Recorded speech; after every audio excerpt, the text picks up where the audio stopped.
आज हम कक्षा 10वीं गणित यूनिट 6 जो समरूप त्रिभुज है उसके अंतर्गत आधारभूत आनुपातिकता प्रमेय या जिसको थेल्स प्रमेय कहते हैं, इसको हम समझेंगे।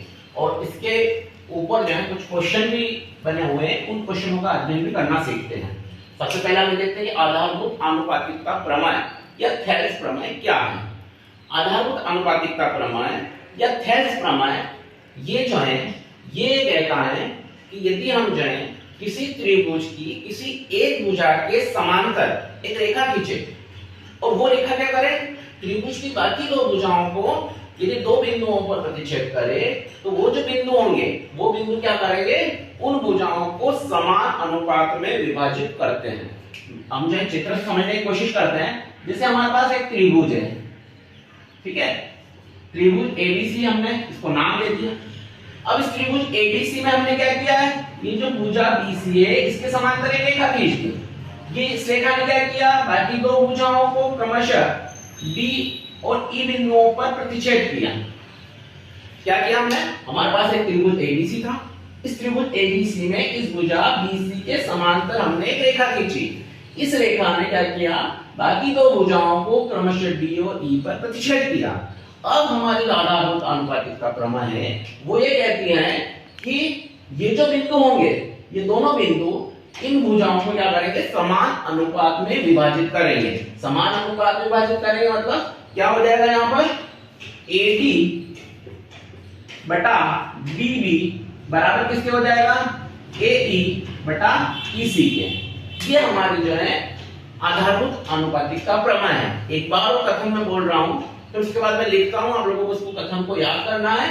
यदि किसी त्रिभुज की किसी एक भुजा के समांतर कोई रेखा खींची जाए, ये रेखा क्या करे, बाकी दो भुजाओं को जिन बिंदुओं पर प्रतिच्छेद कर रही हैं वे बिंदु क्या करेंगे, इन भुजाओं को समान अनुपात में विभाजित करते हैं। ये हमारा जो है इस पाइथागोरस या थेल्स प्रमेय का कथन है।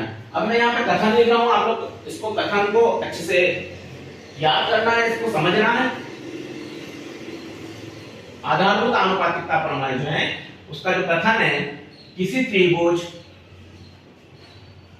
किसी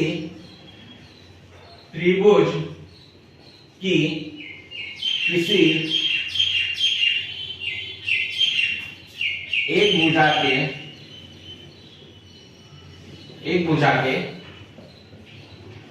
समांतर कोई रेखा खींची जाए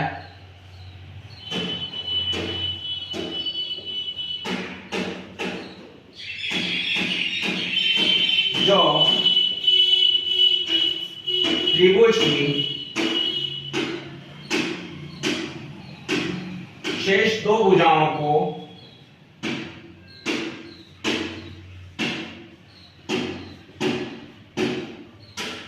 शेष दो भुजाओं को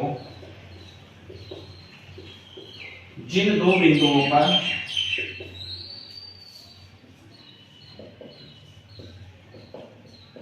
किसी त्रिभुज की किसी एक भुजा के समांतर कोई रेखा खींची जाए जो त्रिभुज की शेष दो भुजाओं को जिन दो बिंदुओं पर प्रतिच्छेद करती हैं,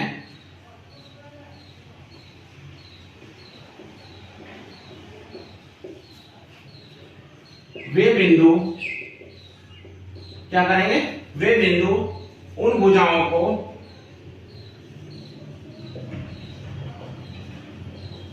समान अनुपात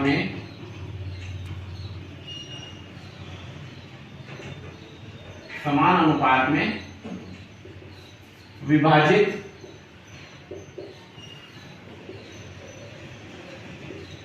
करते हैं। पूरा कथन एक बार और, आधारभूत आनुपातिकता प्रमेय के अनुसार किसी त्रिभुज की किसी एक भुजा के समांतर कोई रेखा खींची जाए जो त्रिभुज की शेष दो भुजाओं को जिन दो बिंदुओं पर प्रतिच्छेद करती हैं वे बिंदु क्या करेंगे, उन भुजाओं को समान अनुपात में विभाजित करते हैं। हमारे पास त्रिभुज एबीसी है, त्रिभुज एबीसी में हमने क्या किया, इस बीसी भुजा के समांतर एक रेखा डीई खींची। ये इस रेखा ने क्या किया, इस AB और AC को क्रमशः D और E पर प्रतिच्छेद किया। तो अब ऐसी स्थिति क्या होगा, ये AD बटा DB बराबर हो जाएगा AE बटा EC। ये हमारी जो है थेल्स या आधारभूत आनुपातिकता प्रमेय है। कथन एक बार और अच्छे से याद रखना, किसी त्रिभुज की किसी एक भुजा के समांतर यदि कोई रेखा खींची जाए और वो रेखा क्या करे, त्रिभुज की बाकी जो दो भुजाएं उनको किन्हीं दो बिंदुओं पर यदि प्रतिच्छेद कर रही हैं, तो वो जो बिंदु होंगे वो बिंदु क्या करेंगे, उन भुजाओं को समान अनुपात में विभाजित करते हैं।